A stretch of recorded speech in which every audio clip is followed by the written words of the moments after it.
Hello students, welcome to today's class. Today we discuss the chapter calorimetry.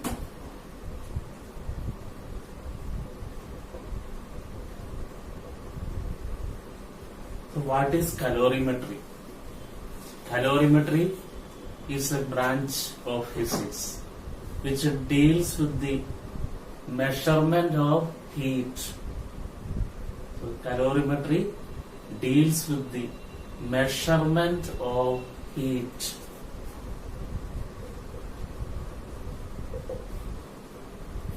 So what is heat? So heat is a form of energy. It is a form of energy. All these substances are made up of molecules. So these molecules, due to its position, possess potential energy, and molecules, due to its motion, possess kinetic energy. And the heat is the sum total of this potential energy and kinetic energy of all the molecules present in a substance. The sum total of potential energy and kinetic energy of a substance is called its internal energy. Internal energy. And if a substance has more heat, it means it has more internal energy. Means the sum total of potential energy and kinetic energy is more. So when a substance is heated, its molecular motion increases. Also, its internal energy increases. And when a substance is cooled, its internal energy decreases. Means the kinetic energy decreases. So, heat means it is the sum total of potential energy and kinetic energy of all the molecules present in a substance. So, we measure heat by certain units. So, calorie is one of the common unit of heat. And the SI unit of heat is joule. SI unit of heat is a joule. So what is the definition of calorie?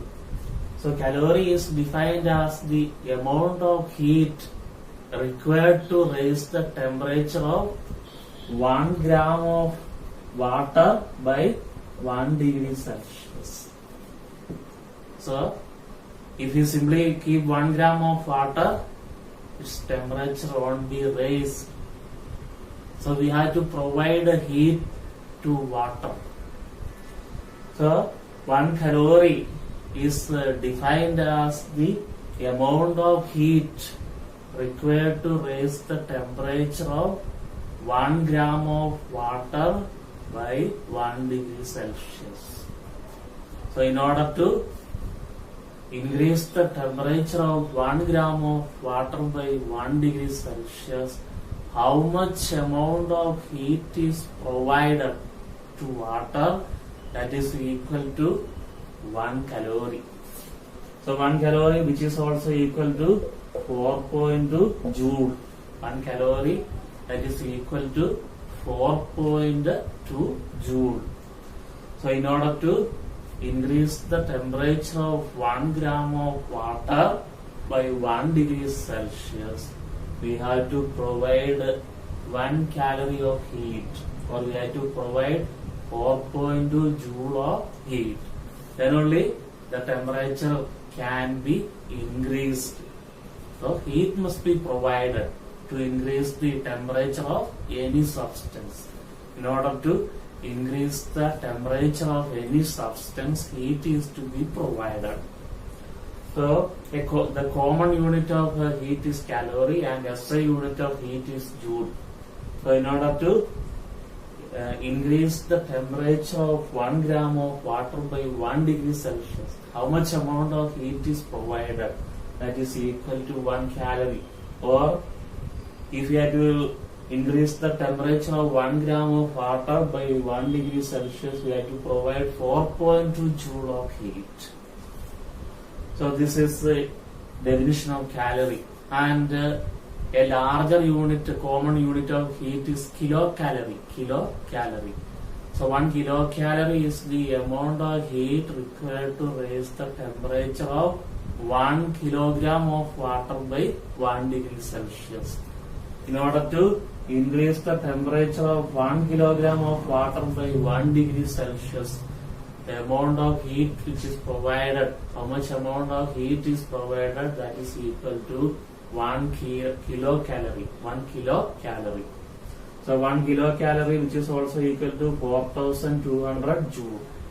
So for raising the temperature of 1 kilogram of water by 1 degree Celsius, we have to provide 1 kilocalorie of heat, or we have to provide 4200 joule of heat. So that much heat should be provided. Suppose that we have to transfer heat from one body to another body. We have to transfer heat from one body to another body. Then if the temperature of both the bodies are, if the temperature of both the bodies is same, then no transfer of heat takes place. Suppose that A and B are two bodies. A and B are two bodies. A has a temperature of 20 degrees Celsius and B is also having temperature of 20 degrees Celsius. And if A and B are kept in contact with each other, then there is no flow of heat. If both the bodies are at different temperature, suppose that the body A is at a temperature of 40 degrees Celsius and B is at a temperature of 20 degrees Celsius.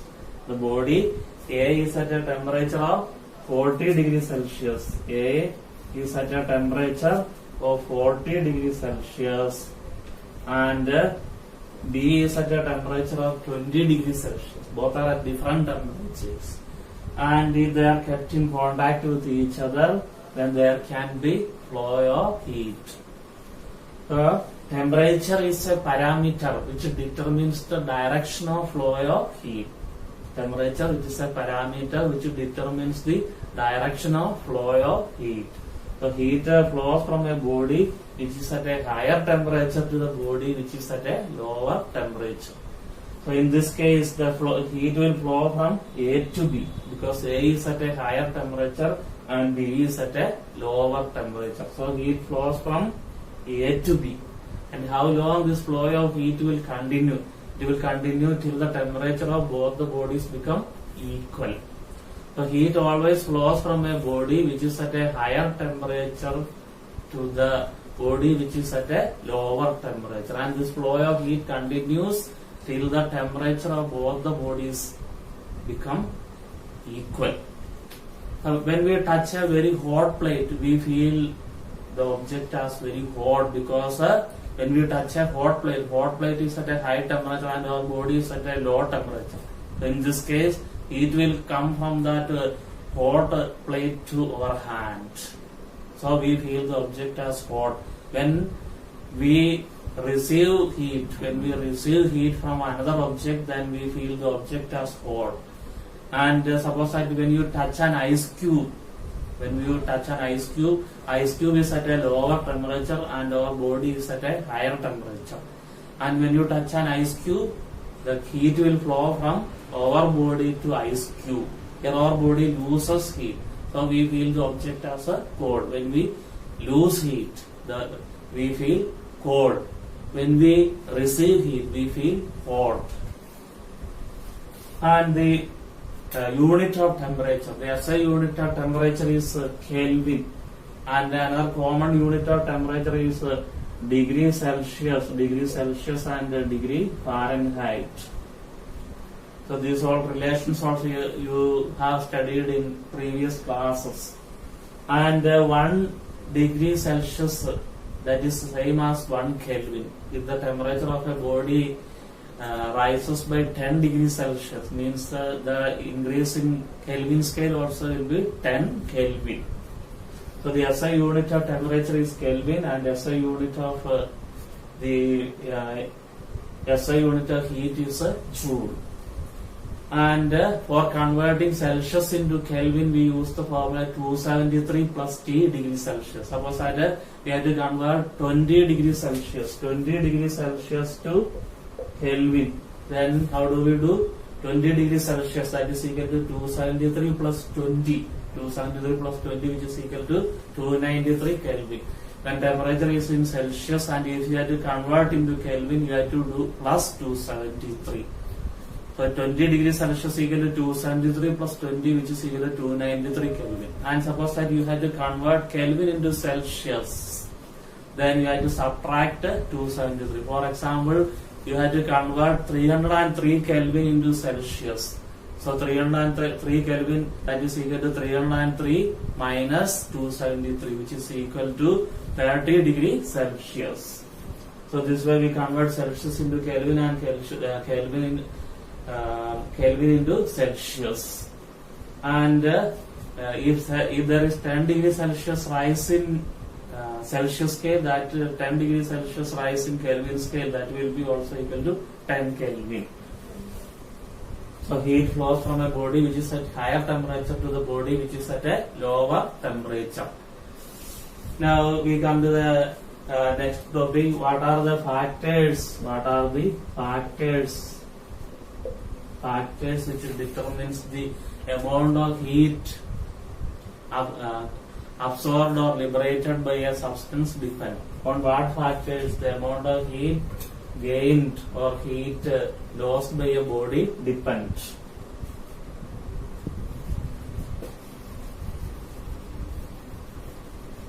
So one factor is Q represent the heat.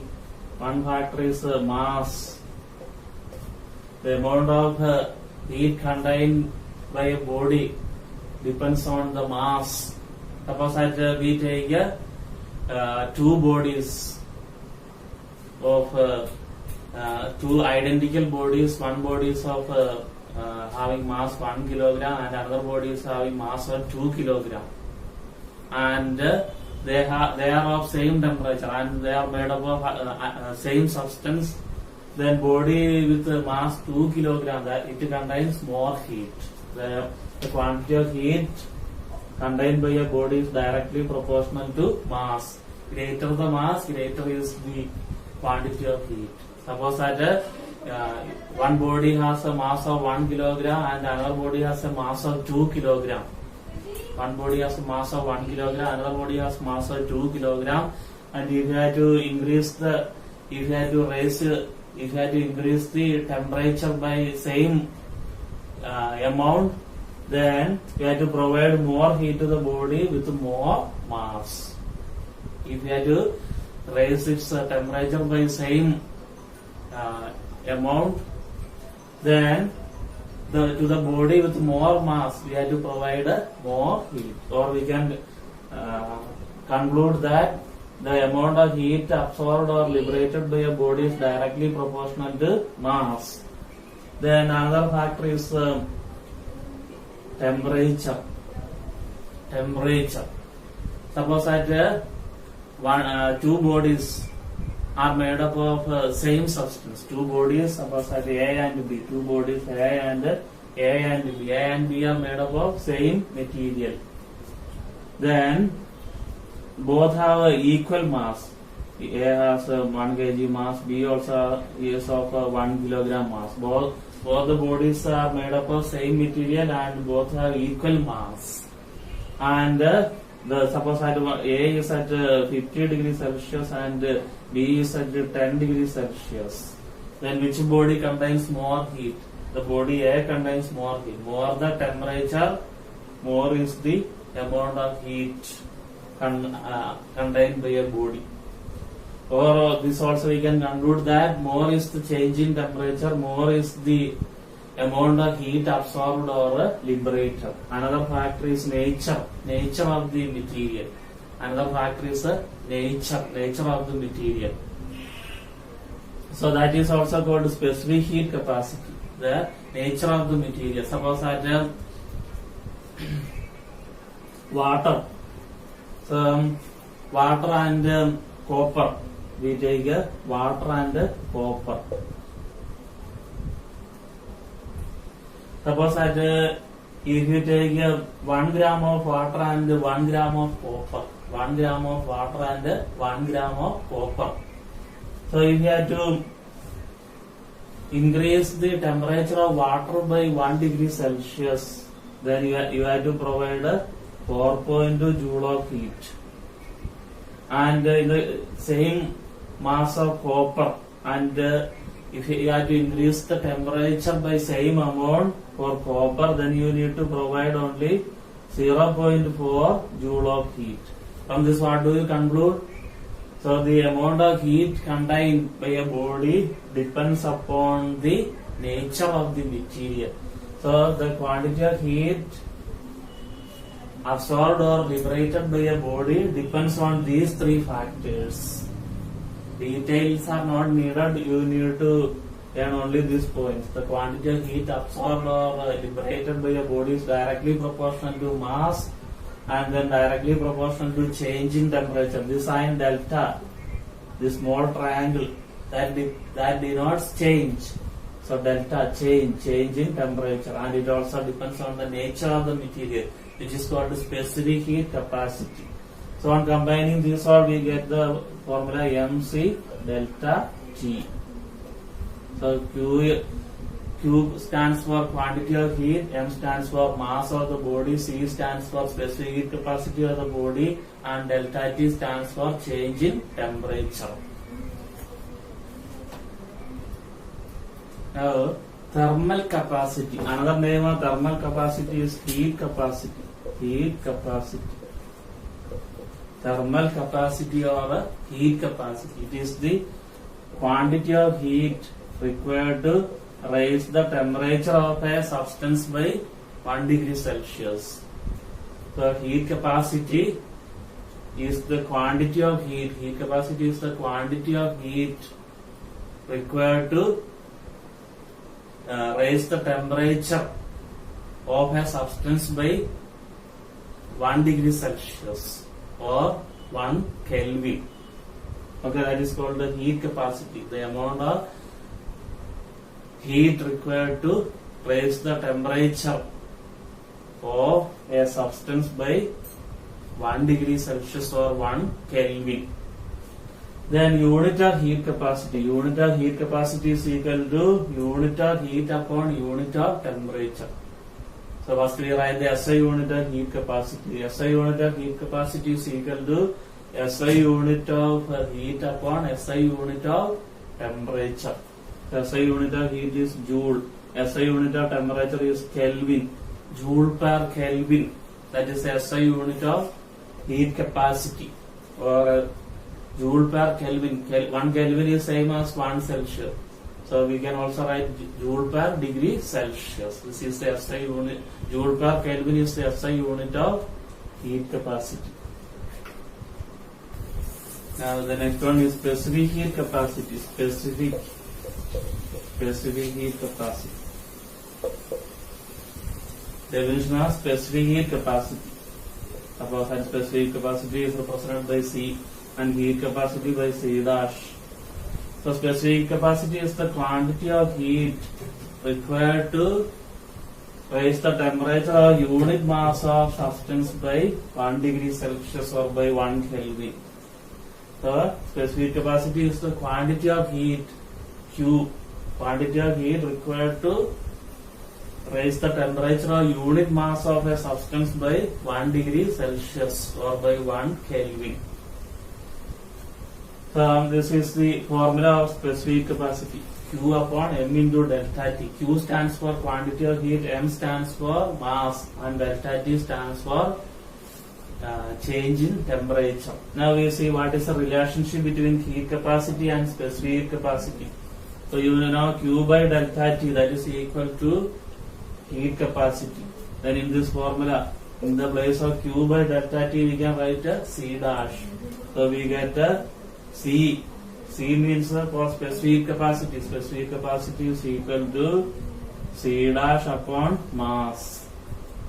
So C dash for heat capacity, or we can write C dash is equal to mass into specific capacity. This is a relationship.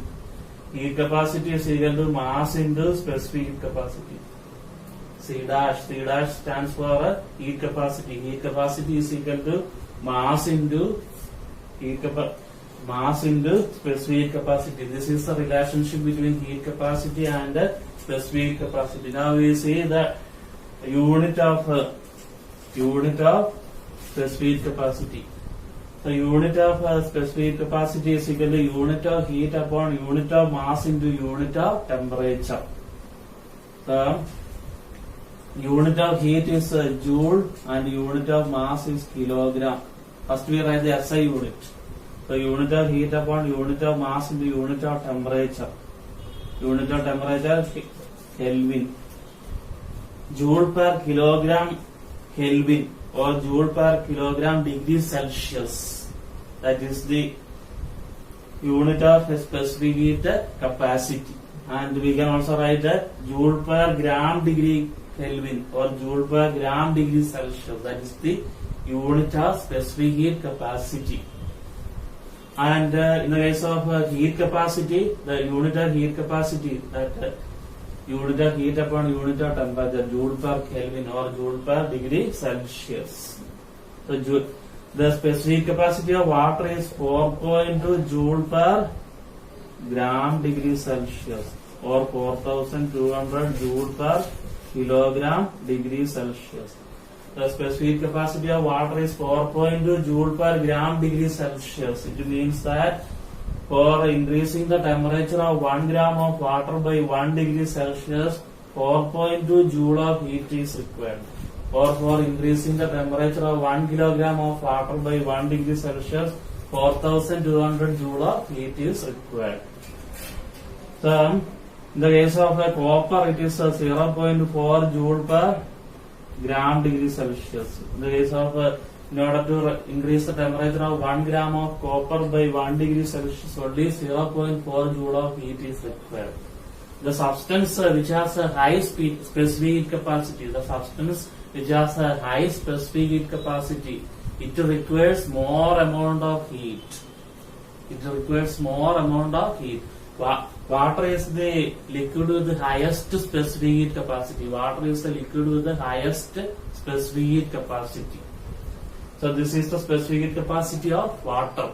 So water won't be heated soon because of high specific capacity. High specific capacity. If the specific capacity of the substance is more, then it won't be heated soon and it won't be cooled soon. So this is the property. Now we see some of the consequences of high specific capacity of water. Water has a high specific heat capacity equal to this. The water won't be heated soon and water won't be cooled soon. Okay. So due to this there are some consequences. So one of the consequences is it makes the climate moderate. Makes the climate moderate. So land breeze and sea breeze are formed due to high specific capacity of water. So during the daytime, the land absorbs the heat fast. During the daytime, the land absorbs the heat fast. And water won't be heated soon because of high specific capacity. And land has low specific capacity. So what will happen? The air above the land is hot, and the air above the sea, that is cool. The air above the land is cool, and then what will happen? The cool air will flow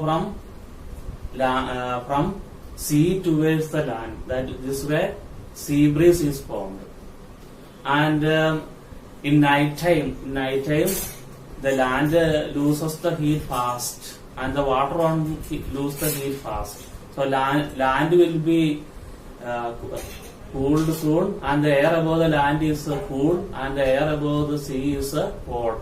So as a result, what will happen? The cool air will flow from land to sea during the night. So this way, a land breeze and sea breeze are formed. So which makes the climate near the seashore moderate. Hot water bottles are used for fomentation. Suppose that you have a joint pain. Then in order to get relief from joint pain, we have a special bags where the hot water can be put. Special rubber bags are used. In that rubber bags, very hot water is put, and wherever we have pain, in that area we have to keep that bag where hot water is put. Due to high specific heat capacity of water, this water remains hot for a long time. Water remains hot for a long time due to high specific heat capacity of water, which is equal to 4.2 joule per gram degree Celsius or 4200 joule per kilogram degree Celsius. So it provides heat for a long time to the joint, and we get relief from the pain. And water is used as an effective coolant. Water is used as an effective coolant. In room cooler, we put water. So what is the reason? Reason is same in every case, due to high specific capacity. In all this question, if these all questions comes, we have to mention high specific capacity of water, and this value of specific capacity of water also we have to mention. Okay, due to high specific capacity of water, water can extract heat, and in the same way, suppose the radiator of a vehicle, if it becomes hot in the radiator, what we will put in radiator? We will put water. What is the reason? Because of high specific capacity of water, which is equal to 4.2 joule per gram degree Celsius. Water can extract heat from the radiator. So, and these are all some of the consequences of high specific capacity of water. And in cold countries, these wine bottles, juice bottles, these are all kept in water for avoiding freezing. The reason is same only. High specific capacity of water, which is equal to this. So, so today we have discussed these all topics. So main topics which we have discussed: heat, temperature, then specific capacity, heat capacity, and some of the consequences of high specific heat capacity of water. So this is all about today's topic. So in next class we will continue this topic.